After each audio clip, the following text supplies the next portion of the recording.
What's up, you guys? Sean Ross Sapp here. Welcome to Fightful. It's November 19th, 2025. It's AEW Full Gear Week. It's 2 p.m. It's time to hump. I'm ready to hump, Sean. It's time to hump. Let's hump. I've been looking forward to humping all week. For an hour straight, at least. Just a straight hour of humping. You love to see it. We do. And we love to see you here with on us. YouTube, though. I don't know how that's allowed. Now, what is it? I don't know how we can hump on YouTube. Like, how is that allowed? I will say this. I think that it affects the algorithm a little bit, me having that name. We have Conman here, and you've never been so happy to see a Conman in your life. First time. As you do right now. My God, man. One of the people I definitely wanted to have on this show, and glad we could finally make it happen. How you doing, my friend? I'm doing great, Sean. Thank you for having me. This is really cool that we get to finally sit down and do a live stream together. I got to meet you back at, what was it, Elimination Chamber, and I've been looking forward to chatting with you on stream ever since. So I really appreciate you having me. I believe we had some pizza together. We did. Yes, that pizza was delicious. I forget the name of the place, but it was so good. So good. Like Toronto, not a city known for its pizza, so to speak. Not at all. So that was a good time. We were there, I believe, with Ella and Queen of the Ring. It was lovely. It was very lovely. You and I were just talking. Pizza shack. You know, somebody recommended it to us, and we all met up there. Whoever that was, shout out to you. But my brain is gone. I got the memory the size of a goldfish, so you're not going to get that from me. Every city I go to, I try to try out that city's New York style pizza. Ironically, the worst New York style pizza I have ever had is from New York at Las Vegas at the New York hotel. Yeah. You would think that would be at least mid, at least towards the middle of the pack, but not at the bottom. What's at the top? Legitimately 2 miles from my house at Goodfellas Pizza. It's the one that famously got a 0 rating from Barstool because they kicked the guy out. Yeah. But he went back later on and it's good. It's sincerely the best New York style pizza I've ever had in my life. It's phenomenal. And it's not just me being a homer. Before I moved here, I tried it and I was like, oh my God, this is incredible. I would have a good pizza. We love a good pizza. Yeah. I'm going to have to try it. What is it again? Goodfellas? Goodfellas. Oh my God. It's so good. I don't know if they've branched. I think they might have one in New York, but yeah, we got plenty to talk about today as well. Do we ever? Big week on this past week here, Sean, wasn't it? It was a lot. It was a lot. We want you guys to get your super chats, get your humper chats in. That's how we know what you guys want to talk about, whether you're watching here on youtube.com/Fightful, where I just dropped a Wheeler Yuta interview, or on Twitter, X, whatever the hell you want to call it, whatever platform that doesn't like DMs anymore. It absolutely sucks. It's a trash fire. We are on Facebook. We are on Twitch, all over the place. You can go to humperchats.com and get those in. And I will be here this Friday after Full Gear. I'll tell you, or this Saturday, sorry, after Full Gear. I'll tell you more about that later. But Fitzgerald kicks us off with a subject that I was very excited to talk about. He says, where were you when Helwani turned face and buried the hatchet with TK? I got Shawn Michaels and Bret Hart vibes. Chills. Seriously, though, that was a good interview. TK was very open and honest. So, Conman, I know that you don't do a lot of the media calls and scrums and all that stuff, but this was of particular interest to me as someone who covers every Tony Khan interview. And they started off in 2019, so newsworthy and valuable and effective.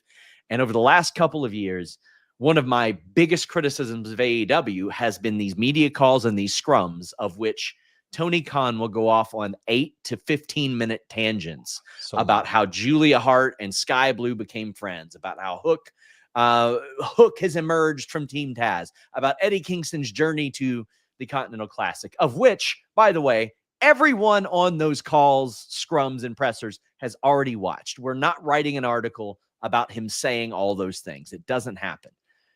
Ariel Helwani ran into that a few years ago when he interviewed Tony Khan. And actually, I told Ariel at the time, you got more out of him than most people do.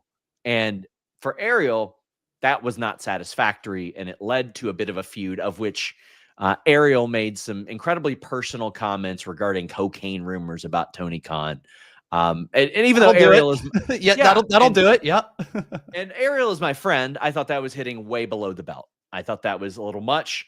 AEW talent were banned from the MMA Hour or Ariel Helwani's show.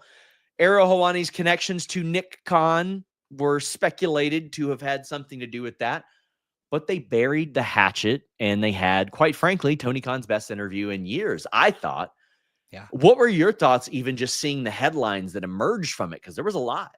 I watched the whole thing this morning, actually. So like it's fresh in my brain. I just threw it on because like I saw so much of the social media conversation around it, and every clip that I was seeing was like, yeah, this is more than we're used to getting from Tony Khan. And he not necessarily pulled back the curtain, but he let us peep in just a little bit. And it was nice to hear him talk about the subjects that we want to know the answers to, the ones that aren't going to necessarily impact a storyline that's going out tomorrow. This is stuff that has already happened. And he did a great job in kind of just letting us in a little bit more. I personally love the interview. I'm right on the same page as you. That's one of his best ones yet.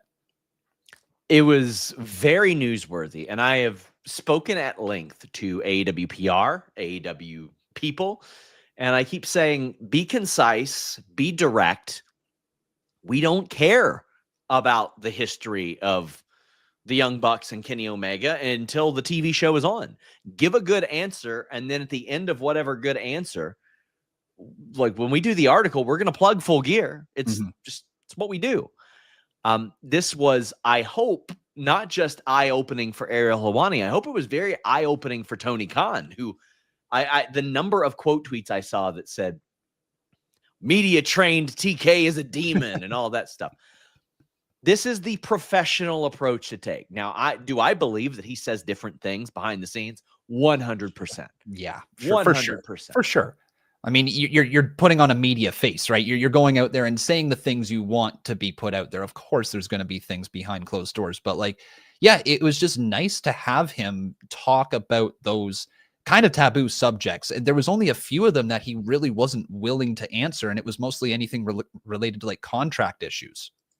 Yeah, the Andrade thing was something he very clearly can't answer. And yeah, boy, we'll have some more on that on FightfulSelect.com this week because I've been talking to some people about that. But getting the scoops. Yeah. Oh, it's going to be an ongoing story. That much I can tell you guys. It's definitely going to be an ongoing thing, and there's going to be a lot to it. But he shared an update on Britt Baker. He thinks she'll be back. He wants Chris Jericho back. He dropped a nugget about Adam Copeland being there through the end of the year. Yeah. Wasn't that like, that was strange, eh? The pause he took right before talking about Adam Copeland, saying that I don't know if this was like him thinking through the question though, like, could Adam Copeland be a part of John Cena's future retirement? Should John Cena go back on his word that he's actually retiring? Like that might have been what he was getting at, but also the pause it was a little long. It was interesting. And I was like, oh, really? Now, with any contract, I see so many people online that will speculate and say, it's up then, it's up then. I've specialized in contract news for the last number of years, and I can tell you guys there's a person who I'm going to report on probably tomorrow whose deal I was originally told was up in June of next year, and it's up next month. Like that, there are changes to these things. There's injury time that can be added. There's a lot of different variables to that, of which can occur.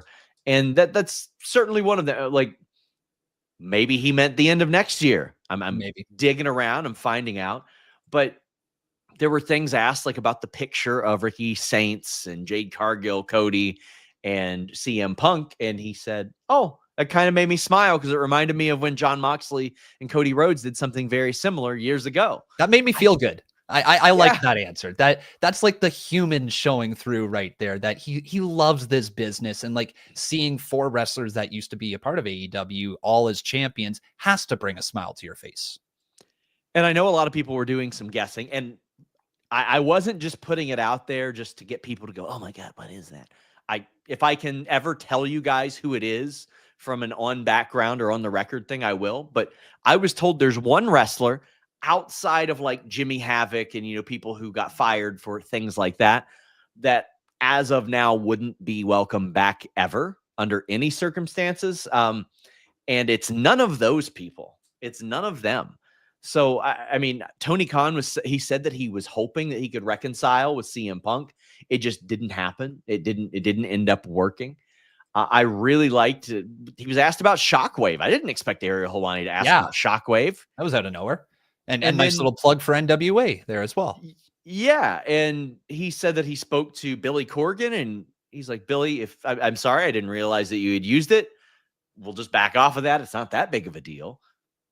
I thought that was a good approach too. I didn't feel like he answered any question poorly. No, I'd agree with you on that. And just, again, he felt like he was just being a little more open than he's ever been. And you don't got to expose everything. You don't got to give us all the answers, but like, these are questions that fans consistently ask. And now I feel like the door is kind of closed on that topic now that he's more so answered them. Yeah, I get questions about Britt Baker every single week, and I say the same thing. Her contract is up like next fall or something like that. One answer that stood out to me was specifically about Eric Bischoff, of whom I like. I consider Eric a friend. Like, I've learned a lot from Eric Bischoff. Do I agree with everything that he says? No, absolutely not. But I thought that Tony Khan saying, well, I was one of the people that had an opinion on his booking when I was younger, so why shouldn't he, who has been in my role before, have an opinion on my booking? Mm-hmm. And I was like, man, that is a perfect answer for that. It really is. And just it's seeing Tony Khan be in a position to be like, yeah, you know what? I think Eric should understand the position I'm in because he was once here, and going through the history and talking about, what was it, that they had like a 6-year run before they reached the plateau, right? When they started to like take off. And he's kind of looking at AEW saying, we're in that exact same boat right here, right? We've got all this momentum going right now. We're at that 6-year mark and we're ready to explode. He's comparing himself to WCW and their takeoff point and saying, Eric should understand what we're going through. We're not perfect, but like, we're learning from our mistakes. Yeah. Fitzgerald says, I like the answer about WWE counter-programming AEW. He didn't bash WWE, said he understands it being the competitive challenger brand. And he was right. And again, this was such a categorically different interview than what we have seen out of Tony Khan, where you might get one solid answer and then the rest is promotion. But he said, and they did it to Jim Crockett in the 80s. Ted Turner did it to WWE in the 90s. It happens. And I mean, even TNA did it to WWE at the start of last decade. He said it's a part of wrestling. He's like, I take it as a compliment. It worked out really well for us in Texas. Honestly, when I saw their pay-per-view numbers hold steady for Texas and All Out, I was like, maybe we just keep doing this early afternoon stuff, especially if you're going to run 6-hour shows. It's great from a viewer standpoint. I'll tell you what, like I love afternoon streams, man. And you're going to get a whole lot more European pay-per-view buys as well. Because that's a good point. Yeah, because you get the international market on top of it, right? Yeah. It seems like a no-brainer. You should just continue, unless there's like a direct reason to want to be like a later show for whatever reason it may be. Like afternoons seem to do really well for them. So when I covered UFC MMA full time, they briefly switched their pay-per-view start time to 9 because they're like, man, these are going late, and they went just downhill. But that's because UFC is a big bar crowd thing. Mm-hmm. And the idea is, well, we want our main event starting around midnight and 9 p.m. on Pacific time. That way people will be out and enjoying it and stuff like that. Tony Khan dropped a hint or a note here, of which he said that he got data from all the sports leagues. And he said, I'm not saying AEW is the biggest sports league. He was like, but as far as time zones go and specific like adjustments over time for the pay-per-views, he's like, it seems like we have a very, very loyal group of fans here. Yeah. And I'm hoping that will translate into just earlier pay-per-views. Like it's when you have that loyal fan base, and like there's one thing for certain, the AEW fan base is loyal. They will fight tooth and nail with anybody about their product that they love. And Tony Khan acknowledging that, knowing that wherever they go, they're going to have viewers, right? And so the afternoons just make it a little more accessible. It's different, and I like different. He was also asked about, he was like really pushed on Cross, which he has not been interested. He is not signing Cross. But he had mentioned between them. Yeah, he mentioned a recent match that Darby and Cross had. I think it was the one where they faced JD Drake and Sting's son. But that, I don't expect that to happen. He wants Will Ospreay to come back first half of next year. Did not seem as optimistic on Adam Cole, which is a bummer. Oh, that was sad. Yeah, he got choked up there at the start. Yeah, and that sucks. That's a bummer of a situation. But also was asked about the future of WBD and if he's concerned about their future. And it echoed sort of the same thing that I was told. And it's what people at WBD tell me. They're like, well, whoever acquires this are probably going to look at them and say they do really good numbers. It's first run content, not just 52 weeks a year, twice 52 weeks a year. They're paying, I mean, listen, Big Bang Theory does insane numbers, but they're paying about the same amount for Big Bang Theory reruns as they are for 2 first run editions of AEW per week. So, content is king, man. Wow. Yeah. My God. It was, and I hope this is the method that continues. Tomorrow will be a really good indication, guys. I'll be on the presser. I'll post the audio on all of our platforms and YouTube so you guys can hear it. But if it's right back to the old, this is going to be a great show. We're having a great time. It's a straight up promotion, eh? Like you got to get a little bit more. And is there anything that he can still talk about? I guess because he opened up quite a bit. Like he can tell us if he got goddamn Jack Harlow for Blake Christian. That's true. What he can tell us. That's true. That's what he can tell us, buddy. We need Jack Harlow. Book him. There's always something. And if you can't come up with a good question, get the hell off the calls, guys. That's all I got to say. You heard it here. We got you. W. Cure. I think this is Dave Cost says AEW questions. Do you anticipate something big this weekend since the card has a bit less buzz than usual? A Joe title win, perhaps? Could stat Mercedes main event? Praying for a follow-up off Blood and Guts performances of Sky and O'Reilly. So I expect O'Reilly and Moxley to be on this show. I wouldn't doubt that Moxley puts him over again. Yeah. I'm a little out of the loop when it comes to AEW. I have to admit, I feel like the Blood and Guts was my reintroduction to everything that's been going on. Are we looking at a potential split with Mox and the Death Riders, with these losses? Is that could that be the big thing? They're a heel heavy company right now. They're a very heel heavy company with the Ops, Don Callis family, and Death Riders, and MJF coming back soon. I expect that happens within the next week or two. Swerve is supposed to come back soon. Ooh, man, they're getting their top players back, and they're running on all the momentum right now. They could use them, but they're also not hurting without them. I would have Stat and Mercedes main event. But I mean, also, I feel like Mariah May and Toni Storm was the right time to have a main event, a women's main event. It would have been the perfect thing. You have the curtain close as that match ends in Hollywood. Oh, it would have been so perfect.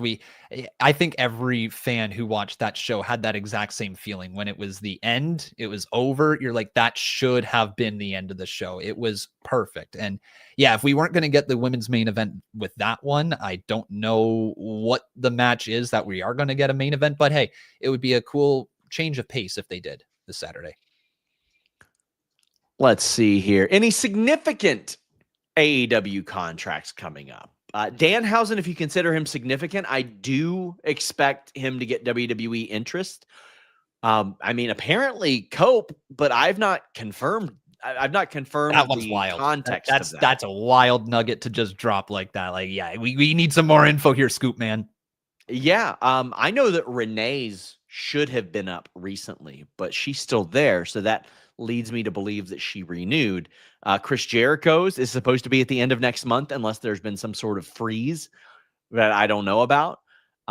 Dark Orders are up throughout next year. I think that there are a couple other people that are hitting a contract year as well that I'm gonna be checking on. Frank says, I'm calling Jay White wins the national championship as the holy shit moment. I don't think that they expect him back this year unless something. Yeah, unless something like drastic has happened with his recovery, which is always possible, Con Man. But I was told not this year.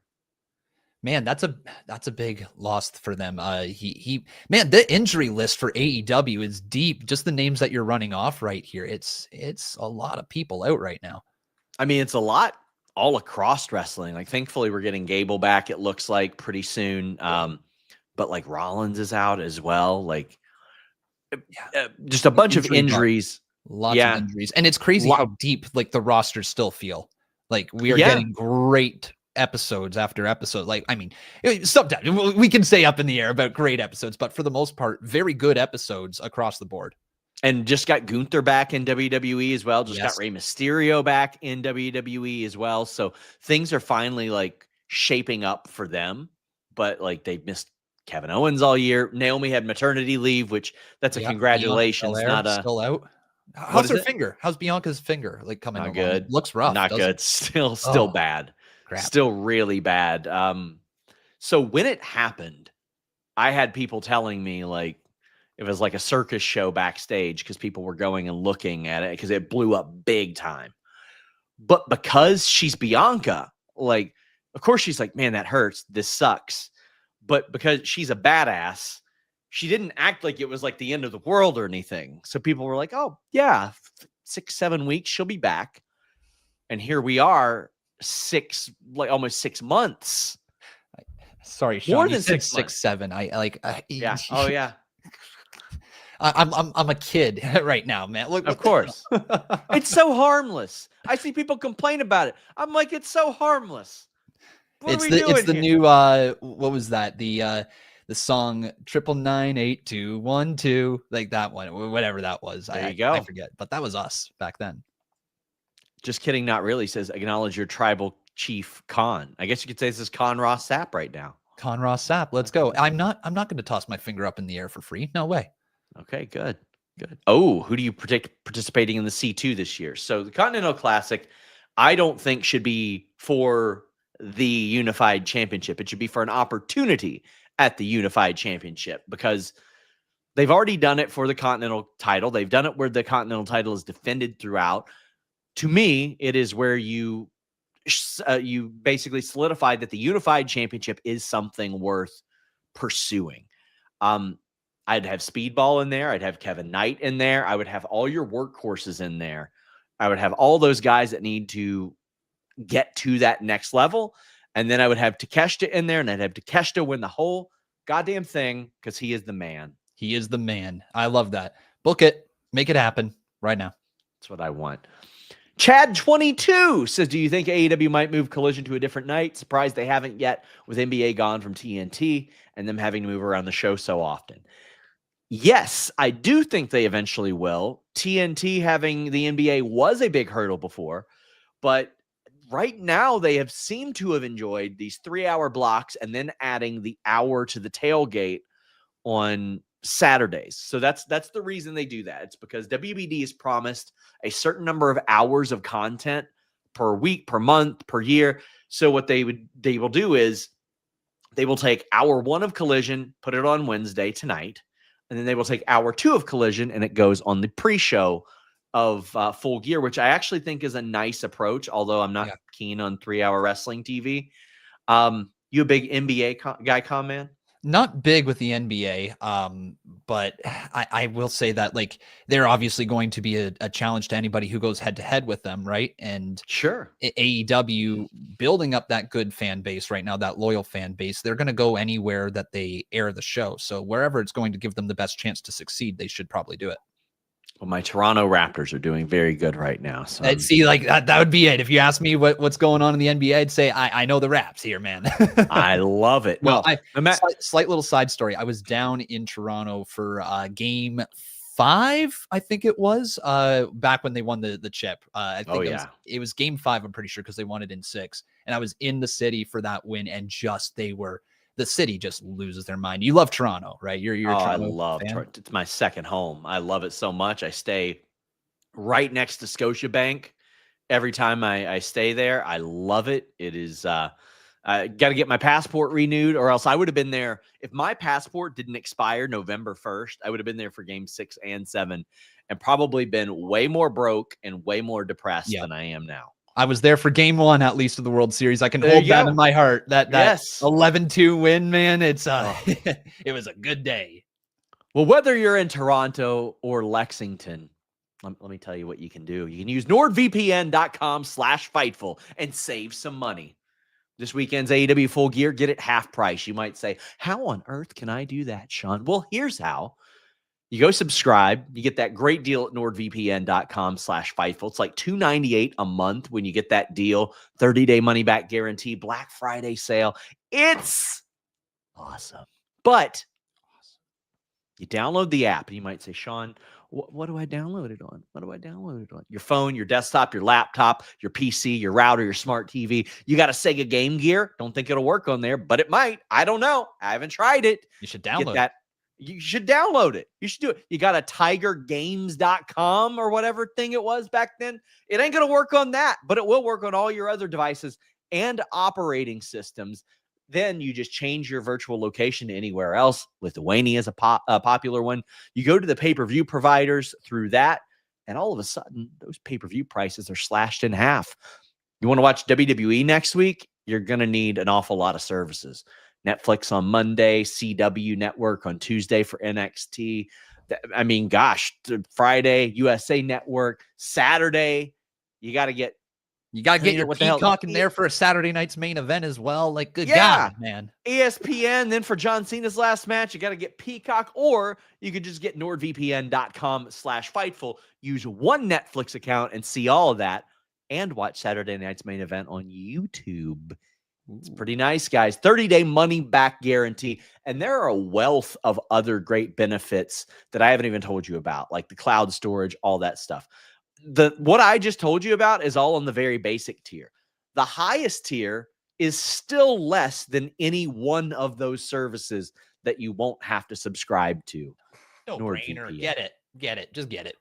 Tell us in the chat, guys, if you got that. Look at that. You can download it on 6 or 7 devices. Look at that. Let's go. Just kidding. Not really. Says, there we go. Look at that. SRS, we need to know what the fog is from Shiloh. I am incredibly interested in Shiloh Hill. And I had somebody that I know from the entertainment industry hit me up and say he is far more interesting as a human being than he is a pro wrestler. So this is a good thing. Like, I didn't realize how big he was on other platforms, because I guess he just buys stuff off the dark web and reviews it. He does the dark web series, and he does weird things on the dark web. Well, not too weird, but like, these weird things. we gotta clarify. We gotta clarify that. The dark web, for sure. But I'm interested in this guy. I think it's a good approach. I actually liked his delivery style last night on NXT. I saw some people dunking on it, and I was like, different doesn't mean bad, but no, it was fresh for sure. It was different, and I liked that. Felt like he was just talking to. I mean, clearly the attempt is to kind of do like the streamer gimmick or a creator gimmick or something like that, but with a touch of the dark web and just there's something off as well with it. I love the character. The presentation was perfect in my opinion. I do too. What's both of your Mania 42 world title match predictions? I'm going Jade Bianca, Roman Braun, or Roman Punk, Cody Randy, Rhea versus Steph. There are so many options right now. Wow. Geez, I hate that my wrestling brain kind of gets fried thinking about WrestleMania, because like I don't have faith anymore that the matches that I want to see are going to happen. But if I'm speaking what I want to see, Roman Punk, Cody Randy, I'd love to see. Rhea Steph is also awesome. Yeah, you nailed it with Jade Bianca. Honestly, all those names right there are great world title matches. I want to see Braun Breaker established as a top guy. Like I just want that to happen. Honestly, I would like to see Oba Femi established as a top guy. I'd be fine if Oba won the Royal Rumble, faced Cody at Mania, beat Cody at Mania, because I think that he should be the guy that people topple or strive to topple, not the guy that's chasing. I think that would be a nice different approach, but be fresh for sure. When was the last time we saw like a NXT rookie? Have we ever? I'm thinking like back to Shinsuke and Asuka. Were they rookies when they won the Rumble? It was Asuka, and she had just got called up right before. I think they should have had her win it from NXT. That way you could always say, oh, well, an NXT person one. It'd be cool if they pulled the trigger. And somebody like Obafemi would be a great like surprise entrant and believable to win right out of the gate. Yeah, I think that's I think that would be the right move. As far as the women go, I don't know if Jade holds it that long, but if she does, I think Bianca beating her for it would be good. I think Liv wins the Royal Rumble this I'm year. right there with you with Liv as well. Liv coming back, returning for maybe just before the Rumble or at the Rumble, either or. But that seems like that would line up timeline wise. And I think Liv will probably be babyface when she comes back too. Yeah, and she also was runner-up of the last couple of Rumbles, right? So Yes. it's her time for sure. Her finally getting it. Mm-hmm. Roman versus Braun would be good too. I feel like you could do that match without a title. If you really wanted to put Braun over as like the next guy, that would be the non-title marquee match. I'm completely with you. I think so as well. And when I look at that match, I'm like, okay, well, that's clearly let's establish this guy as the next like Roman style type of guy. And I mean, with Paul Heyman there, that's a Mania match. You could easily build that up. No problem. We got Jake from Windy City says TNA trying to stage their own yes movement, but Santana, but don't understand they're not generating interest. They're being laughed at for bad PR. It was miserable PR. I had a bunch of people misunderstand what I meant last week when I said that no official or PR person or exec has ever lied to me while pretending an angle is real. It just never happened. It's not the relationship that we have with these people. And it insulted my intelligence, honestly, that they thought that I was going to copy and paste that and run it. And bummer that other people did, but it was a work. It was fake. And to me, it only makes Mike Santana look stupid because what? He's going to no show because he didn't like the booking. I don't know. I don't know what the point was, like, because that just makes the fans turn on this guy you're trying to be the top baby face of your company. It didn't leave a good taste in my mouth. You could smell work from a mile away. Like I don't know why. It's a strange move to go, to say the least. It was unusual, man. Like I saw it and I was like, really? This is what we're doing? Yeah. Like it's just when you hear that a talent walks out of the company, that's like a big deal. Like it's a big thing that happens. And if you're going to just try to throw it over as a storyline, like you're never going to get people believing you if you say that type of stuff again, right? Like it's a fine line you have to walk. And this has been like a repeated error from this company where they just wait so long to put the title on a guy. And this was the opposite though. They didn't wait that long. They did finally pull the trigger, and then they could have done it in New York though. They could have done it in his hometown. They could have. You're absolutely right. Yeah, this is just such a strange decision. It was very odd. It was very, very odd. I didn't like that whatsoever. Hope you're doing okay, Con SRS. How's the kitty? The kitty has made a miraculous recovery so far. Not out of the woods, but listen, $4,000 later, the cat is doing good. And let me tell you guys, I know that not everybody has the benefit of being able to do that. But what I'll say is I don't regret any of it, because if I would have just had those extra few days with her, that money would have been worth it. Like I would have been completely fine with that. We love our pets here, man. I'm glad to hear that the kitty is getting a little bit better. Thoughts are with you guys. Yes. Oh, Meet Normus says, SRS, is your Bronco plum crazy purple? Is this a bit that I'm missing out on? I don't know, but I'm just... What I'll show you guys my Bronco. Hold on. I'll pull it up. It ain't plum crazy purple, buddy. It's this smooth looking color right here, buddy. Well, that ain't purple.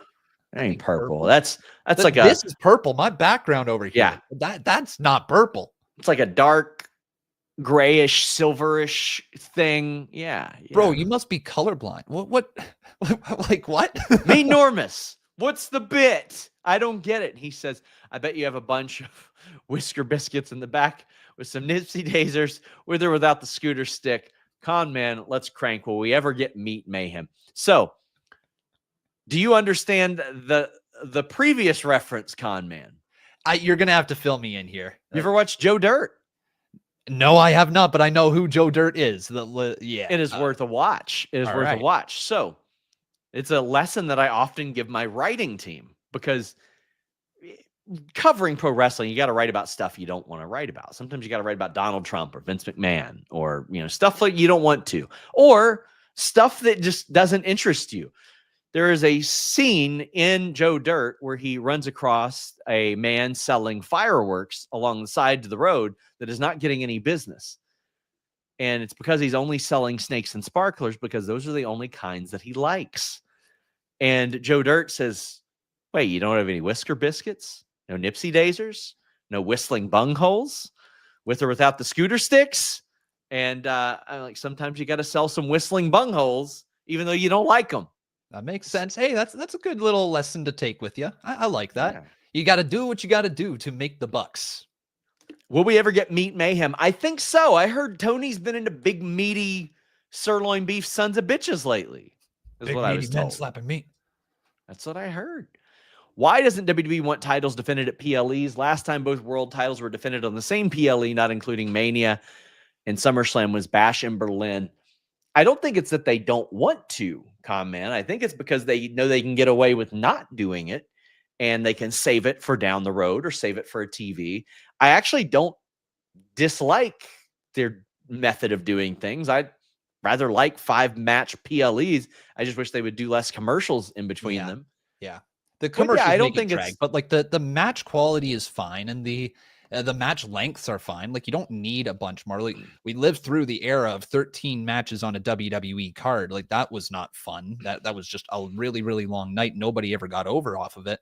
I like the 5 matches. It also makes the matches, like when you get a world title match, let's say on a SmackDown or a Monday Night Raw, you care more about that one because it's happening for free TV. Like, and of course you can guess, what the result is going to be. But at the end of the day, you got a world title match on Monday Night Raw. That's pretty good. Yeah, I agree. And I mean, those TV deals are paying them a lot of money. Mike Straw tells me to tease the next Fightful Presents. If you all haven't checked it out, go to our YouTube and go to the playlist section. It's something that I wanted Mike Straw to produce, and he's done a great job about it. They're very evergreen videos. Actually, we need to update the playlist, but he did one on Saturday Night Slam Masters recently, the Spirit Squad. I think it was WCW Backstage Assault. Sonny Siaki, who gave up his wrestling career to save his brother's life. Wrestling, I think it was the Wrestling Heroes pay-per-view, one of the worst shows. Heroes of Wrestling, one of the worst ever. When TNA tried and failed the Monday Night War, the history of Tribute to the Troops, the New Japan Exodus in 2016 to WWE, just a ton of stuff that we got there. Wrestlers who came back from career-ending injuries. Go check out that entire playlist. It's really, really good, and I think you guys will like it. That sounds really good. Yeah. Go listen or watch it. Like, do it. Do it, by God. Do it, by God. Hey, Sean and Conman. Hope you're not making Nikki Bella fans mad this week. Let me tell you, the ones that were mad. Yeah, what happened there, Sean? Not an intelligent group of people. Let me tell you that. Not an intelligent the Bella army. Yeah, because I wanted her to win the matches, and they said, no, Mother can simply slay and serve, and that's enough for an iconic heel turn. And now she slayed and swerved, and she is now getting a world title match with no wins there, Sean. No she serves when she drives, is what I understand. It's just the dumbest ass people I've ever seen. And you're personally attacking Nikki. Unless you think that this is a shoot. Had a profile picture with their face. I got none. Not a one. Not a one. It was always Nikki's Reigns or something like that, or like Nikki Anarchy, something like that. And I'm like, guys, if you all knew who reached out to me personally and said, please do not pay attention to these people. It's the dark side of Twitter. It is. And just dumb. Josh Morgan, thank you so much for your generous super chat that you always send. I can't tell you how important that is. We are 95% funded by your super chats, your humper chats, and your subscriptions. So I really appreciate that. But listen, if you guys want to fund yourself a little bit more, MyBookie AG has you covered. Bet on anything, anytime, anywhere with MyBookie AG. And your boy has been betting against his own favorite football team for the last 3 games. And I'll let you know how that went, guys. I've made a good amount of money betting against my favorite football team because they suck. They're bad. But I also made some money betting on Islam Makhachev and Valentina Shevchenko this past week. I know a lot of wrestling fans were introduced to Valentina Shevchenko yesterday as she was being interviewed by Helwani when he was supposed to be interviewing Tony Khan. But everything from floorball to football, you can bet on at MyBookie AG. And right now, when you use the link in our description below, get a $50 bonus when you deposit $100 or a $100 bonus when you deposit $200. They have slot games, casino bonuses, table games, live casinos. You can bet with Bitcoin, and they got the best support system in the business. We only want you to bet what you can, and please bet responsibly. But I've been doing good. I've been showing you guys my bets over there over the last few weeks. They had some odds up on who Brock Lesnar's opponent will likely be at WrestleMania. Gunther was the favorite, Conman. Interesting. Who else was on that? Who do you think? Who do you think? I'd have to go back and look, but I know Gunther was the favorite as of like a month ago. And we're talking for Brock Lesnar's match at Mania, eh? I mean, look, Gunther would be great. They tease they were going to tease Gunther and Brock Lesnar in the Rumble, right? And then before Brock got yanked. Yep. So yeah, that would be a good one. If you're looking for another match with Braun Breaker, they do have the possibility to get there. Paul Heyman could play a factor in that as well on the build to Mania. Those would probably be the two. I don't see like Bronson Reed getting that match. I don't see Drew McIntyre getting that match. So yeah, probably one of those two. DNC Digital says my favorite, or what was your favorite? I was there for. Mine is Kane's unmasking.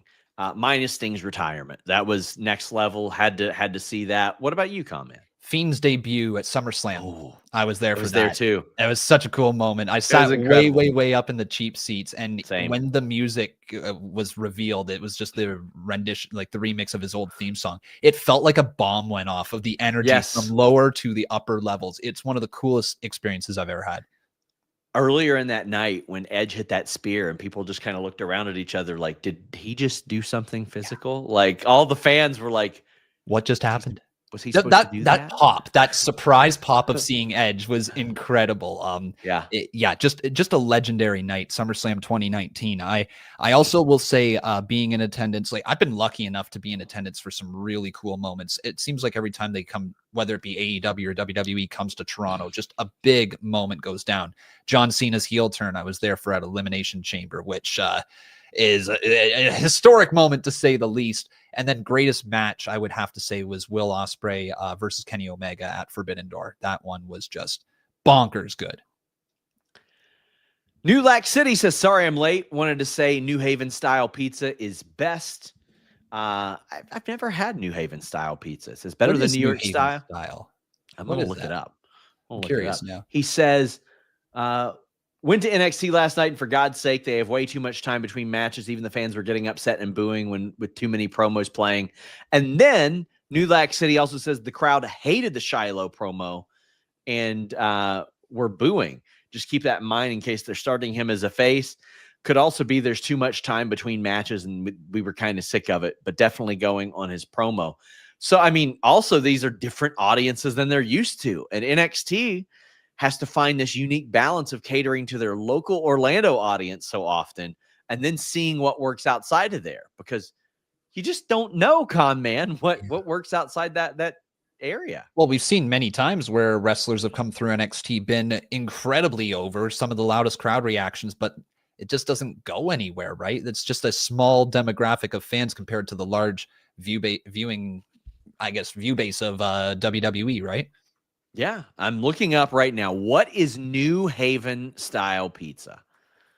What is New Haven? I don't even have a guess. It says, also known as a pizza, is characterized by a thin, chewy, and often oblong crust with a distinct char. Well, I do like that, which comes from being cooked at a high heat, coal-fired brick oven. Off to a good start. Not bad. Typically sauce forward with a less sweet tomato sauce, as a limited amount of cheese compared to other styles. That can be okay. So it's like a light pizza.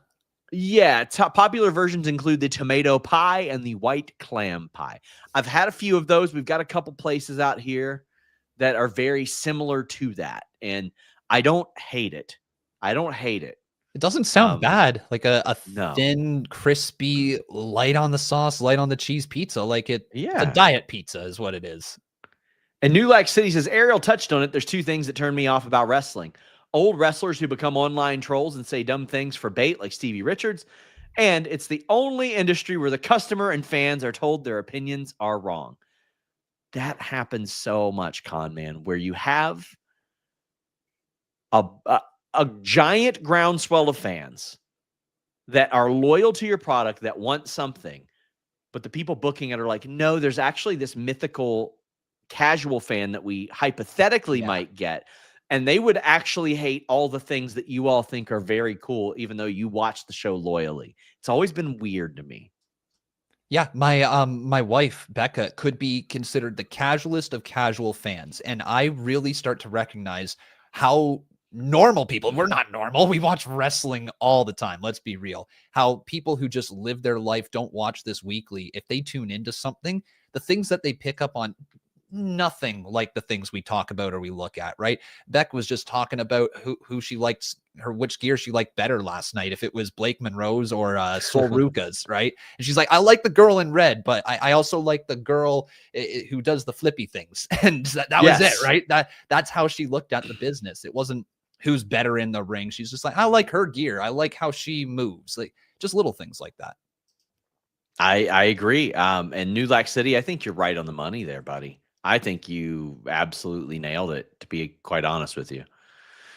What should Gable do when he comes back? Man, I'm interested in your thoughts on this, because he was doing the El Grande Americano, but dare I say that Ludwig Kaiser has taken that ball and run with it. He has, but I kind of hope that he returns as El Grande and reveals that he was him all along. And I don't know. There needs to be something involving El Grande Americanos, Los Americanos. I'd be down for Gable versus them. Like, I think most people would also be down for a babyface Gable run at this point. Everybody wanted to see him win that IC title. Couldn't quite get it.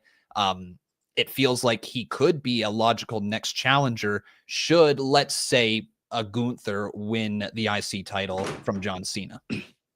Guys, get in your super chats, get in your humper chats. We have about a dozen more. Dave Cost says, WWE questions. Do you want to see Cody versus Randy or Punk at Mania or something different? Do you prefer Liv returning for a title feud or a grudge feud with Roxy?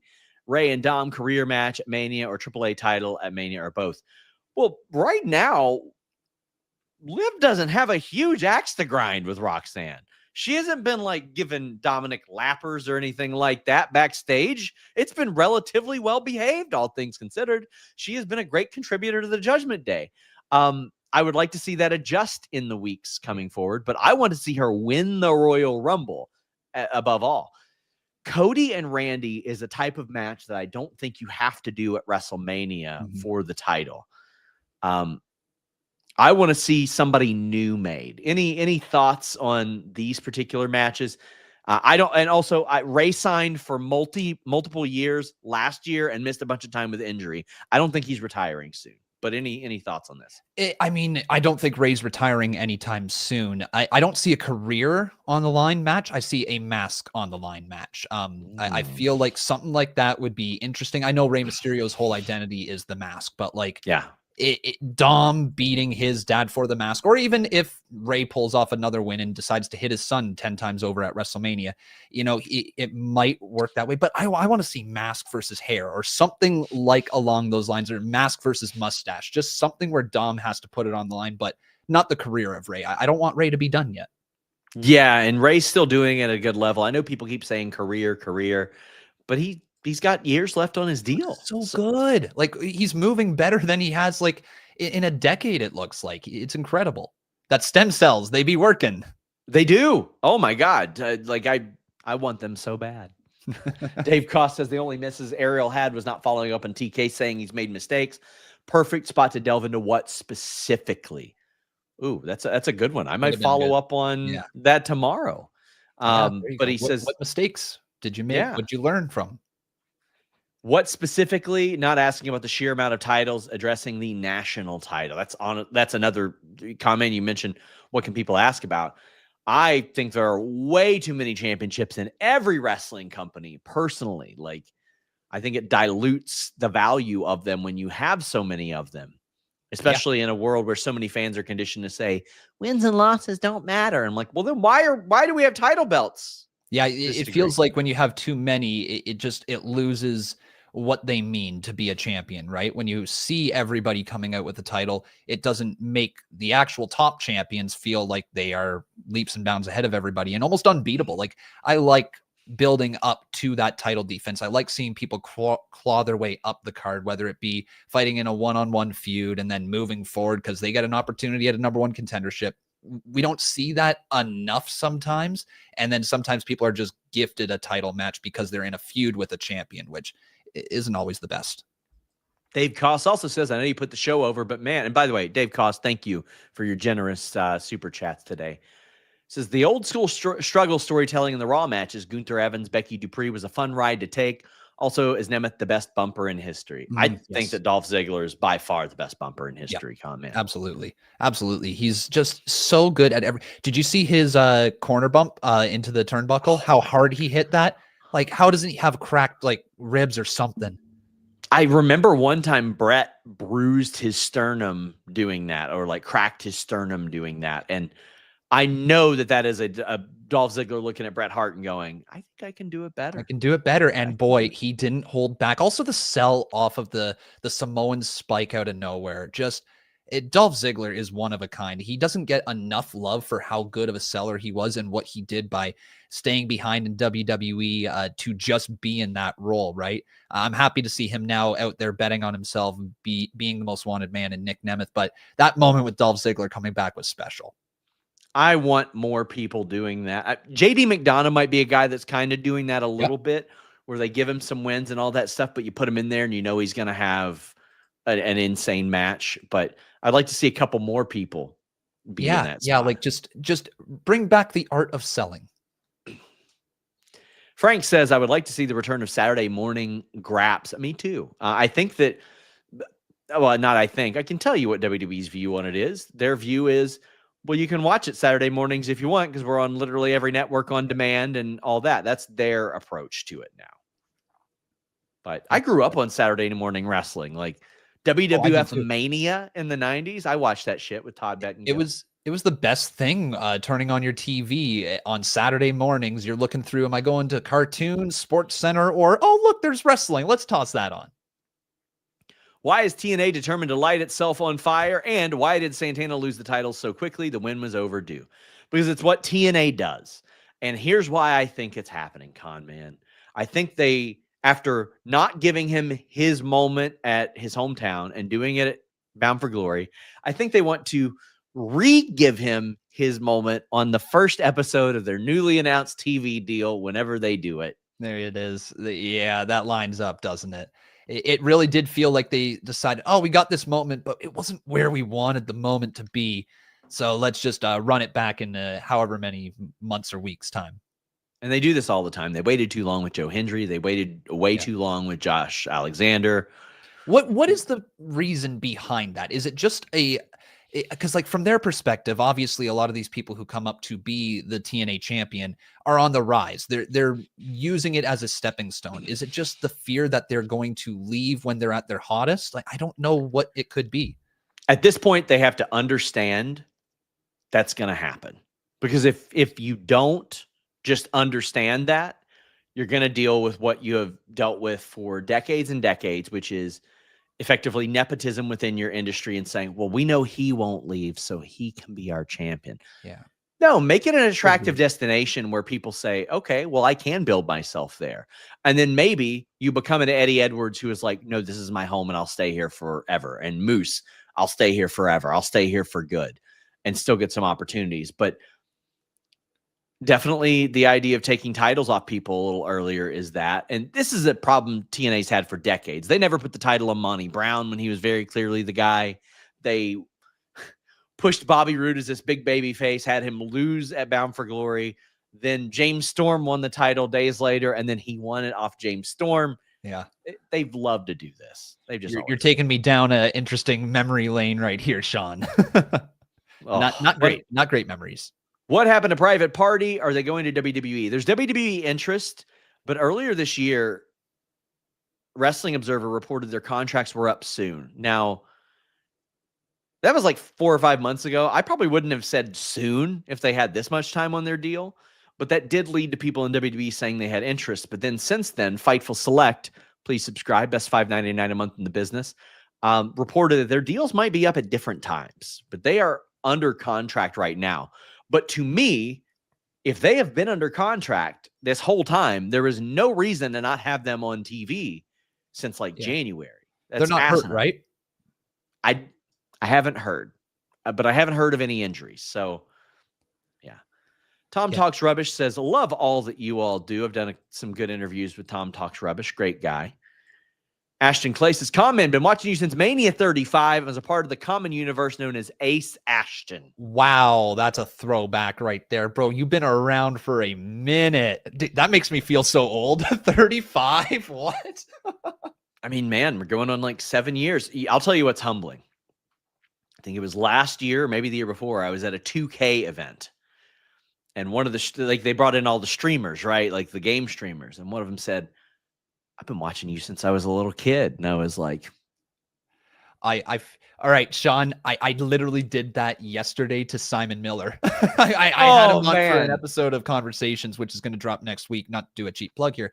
No, I love Simon. But Simon, excellent, amazing. I literally watched him all the time on What Culture Pro Wrestling. Like I watched him debut in WCPW Wrestling. I was a fan before I was a creator, and they were that group was one of the reasons that I became a creator. And so being able to tell him that, but like I looked him right in the eyes. I said, "You're like the grandfather of pro wrestling content." And I'm like, "Oh no, I mean the uncle. No, you're good, man. You're not that old." Well, I realized apologies. I did that with like Damian Nelson and David Hero. They had one of the first YouTube wrestling shows ever in the 2000s. When I was a teenager watching it before I got into media or anything like that, before I went to college. And I realized I had told them I watched them growing up. And now I play fantasy football with David Hero. And I'm like, that's crazy. Got to put Old Yeller down this week. You meet everybody, don't you, at some point? You do. You do. Mike Straw Media says, with Oba, I would have liked to have seen him in the Cena tournament, win it, squash Cena to establish him as the next young monster. Appreciate you. I would have liked that if not for it being for maybe the Intercontinental title, but also if it's Gunther against Cena in Washington, D.C., I think Cena's going to win. You think so? You think he? Yeah, I don't think they're going to have Mr. Compromise to a permanent end go out there waving a United States flag against the big foreign heel in D.C. in front of probably a bunch of military people and then eat a big fat L. I don't think they'll do it. Cena retires as champion, but Gunther puts him on a stretcher on his way out. See ya, Cena. Well, I don't doubt that Cena loses the title in San Diego. That's true. Hey, you're right. It could be Dirty Dom back as the IC champion, and then Cena goes on to face whoever wins this tournament. Okay, in your eyes, is if this tournament isn't for the IC title, is it a more unpredictable finish, in your opinion? It's so tough right now because of the Washington, D.C. element. And, oh, God. WWE's going to angle for those, he's such a great American tweets and stuff like that. Right now, I'm like 75%. I think Cena wins no matter who it is. And then they're like, even if he's IC champion, they're like, well, now we're going to have an IC title tournament. Because, back-to-back tournaments. Seems like, I'd be pissed. I win that tournament, don't get a shot at the IC title. Come on. Yes. Oh, God. Joshua D says he's MF spitting. What a great week for wrestling ahead of us. Truly sunny days ahead. You got to cut it out, Josh. Cut it out, Josh. Watch out for those TNA swerves, bro. Whoop whoop. Listen, I like all the Russo references here as well. Mount Blanc says, Sean, love all the content. Thank you. Only real question I have, any news regarding Keith Lee? Wish we could bask in the glory, but man, I have not heard of him brought up recently. He seems to indicate that he's okay-ish, but I haven't heard. I have not ever been told that he is just flat out cleared or anything like that. I think at some point you got to have him back to do the swerve match at some point. Got to. But I miss that guy, and it's unfortunate that the last few years have been erased of his for whether it be booking or whether it be health. It's a bummer. Yeah, it is, man. Oh, it's crazy just how it feels like he's fallen far, and it sucks to say, right? Because like, Yeah. man, that tag team with Swerve, it looked like they were ready to just put the rocket right onto him, and for one reason or another, just here we are talking about his return, and where is he? Yeah. And unfortunately, I mean, he's had a lot of time taken away from him because of health issues. Like anymore, the late 30s, early 40s are a wrestler's prime these days. So, Right. what if Kyle O'Reilly beats Mox for him and Roddy to join Death Riders? I mean, I don't think that's a replacement for Mox. I think it would need to be a new big name there. Somebody would have to emerge and take it. But I don't doubt that Mox leaves the Death Riders. I'm feeling it too. Yeah, I'm Yeah. there with you. I think his days are numbered with the Death Riders. We got a couple more. What happened to the Creed brothers? Hell if I know. I've been asking. I don't know what the hell they like. They haven't been having them do really. All right, here it is then. It's Chad Gable and the Creed brothers versus Los Americanos. That's where we're going. It's got to be. When he returns, he brings back the Creed brothers. Yes. I mean, they did. I will say this. It was like a month ago in a dark match. They did run Los Americanos against American Made. Oh, there you go. There you go. But they clearly had no creative plans for these guys once Gable got hurt. And that's a bummer because they're so good. Oh, Matthew Hooks of Hooked in Voiceovers, who, by the way, sponsored this past year's Fightful Awards. And you can, too, contact Kate, myself, or just the Fightful accounts. $100 gets you a read that you can reuse anywhere you want. Link in the description. Link in the replies. I'll retweet it to 325,000 people. But he says, what do you think all 4 members of the Rascals do? So, FightfulSelect.com. Please subscribe. Reported Zachary Wentz up at the end of the year. Desmond Xavier, not under contract. There's also Myron Reed, who I'm working on, presided over his wedding recently. And then Trey Miguel. I think AEW should be interested in them as a 4-person unit to utilize as a trios. And I say that, Conman, because how often have we seen teams like the Bang Bang Gang or Dark Order get a little momentum and then one of them gets hurt and it's all trio in there. Yep. Yeah, you're absolutely right, because you got a lot of moving parts right there with the trios titles. You got to keep 3 people healthy. And if one of them gets hurt, it's over, right? So, yeah, good idea getting a group of 4 in there, compete under the Freebird rules and defend those titles. Man, tell the people where they can find you, where they can support you, where they can follow you. It's been a pleasure having you on. Thanks again for having me, man. This was a lot of fun humping with you today. But you guys can follow me pretty much everywhere at Conman167, whether that be Twitter, Instagram, YouTube, you name it. You search that, you're going to find me in your algorithm. Please check out what he does. Guys, I will be on probably at the top of tonight's AEW post show. I'm not doing the full show, but I'm going to swing by, give you guys some scoops. But you can find me over at FightfulSelect.com. Every single day, a Q&A article. Every single day, exclusive news, including some AEW news today, and a scoops thread on Saturday for AEW Full Gear. Every single week, I do a Q&A. Every other week, Grapsody does a Q&A. And we're bringing you even more on December 1st. We've brought Wrestle Votes on every Thursday. Wrestle Votes Radio. We're going to have articles from that. And every Monday, they're going to do a live Q&A. I don't do live Q&As usually, but we specifically go Q&A heavy on Fightful Select because we want to know what you guys want to know about. We want to answer the questions that you guys want answered. So please go subscribe, FightfulSelect.com. Lock in that full year subscription. We would really appreciate that. Do it. Conman. It was lovely to have you here. It was great, Sean. It was great. I was looking forward to humping on a Wednesday, and I'm glad we got a good hump in. It was a good solid hump. I just got a last minute humper chat where somebody says, Sean, I remember you trying to decide between a Bronco and a Jeep. How did you decide? Well, my friend, I didn't decide. You got both. I got my wife one, and then I got myself the other. And let me tell you, had to tighten the belt a little bit after that because I was like, I can't get my dream vehicle and not get her dream vehicle as well. But Fightful Select. Let's go. Buddy, I was driving an old Jeep with about 275,000 miles. I see people say, what a flex. Oh, buddy, no. I had no car payment for a very long time driving a Jeep Liberty. Here's what happened, Conman. I was driving a Jeep Liberty with 280,000 miles on it. I was like, should I just get something new? I work from home. We went to the movies, and while we were in there, something happened, and I turned on the vehicle, and it was so loud. While we were in the movie, someone cut off the catalytic converter of like my 25-year-old Jeep Liberty. Why? And I threw up my hands and I said, fuck this. I'm buying a Bronco. Hey, that was it. I was like, I'm not even getting this fixed. I'm right move. Going from 0 car payments to 2, you gotta love it. Yes. And that's what I did. And I paid it off. I'm good to go. Hey, let's go. W's in the chat for Sean. But listen, help me make these payments. Fightfulselect.com. Until next time, guys, we are out.